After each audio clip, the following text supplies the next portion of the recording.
হাজারো মোবাইলের ক্যামেরা বের করে অপেক্ষায় আছে হাজারো বাঙালি। একটু পরে ২৬০০ ড্রোন উড্ডয়ন করবে বাংলার আকাশে, তা আবার সংসদ ভবনকে কেন্দ্র করে। সংসদ ভবনের সামনে এটা দেখার জন্য হাজারো মানুষের অপেক্ষা, এবং ক্যামেরা মোবাইল নিয়ে যে সবাই ভিডিও করতেছে, এটাও একটি অসাধারণ দৃশ্য। দেখলো বাঙালি, দেখলো দৃশ্য।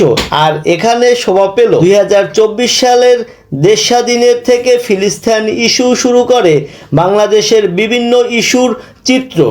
মীর মুগ্ধর ছবি, আবু সাইদের ছবি, ফিলিস্তিন ফ্রি ফ্রি ফিলিস্তিন, ফিলিস্তিনের পতাকা, বাংলাদেশের জাতীয় ফুল শাপলা, এবং চায়না এবং বাংলাদেশের সম্পর্ক অনেক দিন একসাথে থাকবে এবং দুই দেশের উন্নয়নের কাজ করবে, এই লক্ষ্যে চায়না এবং বাংলাদেশের ছবি ফুটে উঠেছে, যেটা বাঙালি আগে কখনোই আর দেখেনি।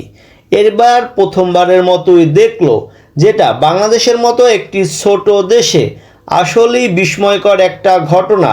২৬০০ ড্রোন, চিন্তা করা যায় ডক্টর ইউনূস বাংলাদেশে এসে একের পর এক একটা ধামাকা বিষয় দেখিয়ে মানুষকে অবাক করে দিচ্ছে এবং মানুষের মনে প্রাণে জায়গা করে নিচ্ছে।